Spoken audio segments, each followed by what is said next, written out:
Maithili express की शानदार प्रस्तुति खुशी रिकॉर्डिंग स्टूडियो बलुआहा।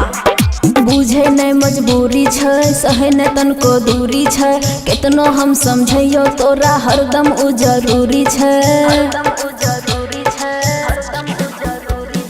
बुझे नहीं मजबूरी छै, सहे नहीं तनको दूरी छै, कितनो हम समझियो तोरा हरदम उ जरूरी छै। पानी पानी देहिया में नींद नहीं आवे छै,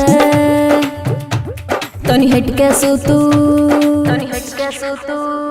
तनी हट के सुतू सैया गर्मी लगे छै, तनी हट के सुतू सैया गर्मी लगे छै, तनी हट के सुतू सैया गर्मी लगे छै।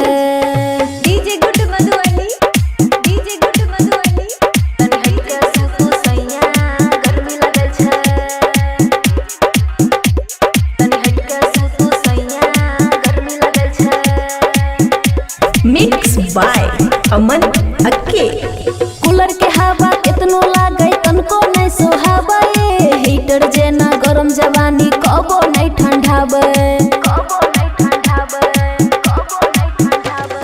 कूलर के हवा कितनो लागे तनको नहीं सोहावे, हीटर जेना गरम जवानी कबो नहीं ठंडावे। चोली के खजाना सतावे छै, तनी हट के सुतू,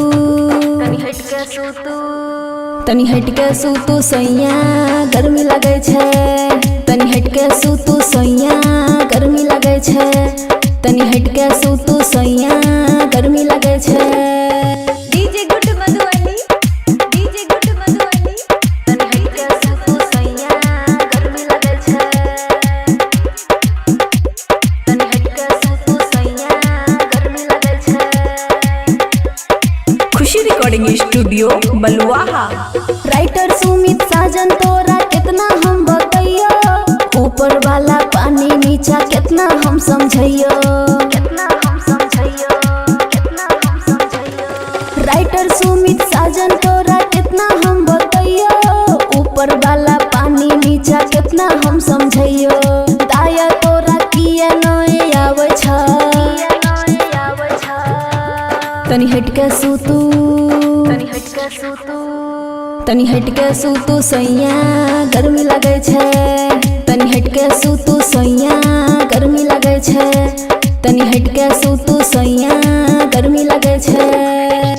खुशी रिकॉर्डिंग स्टूडियो बलुआहा।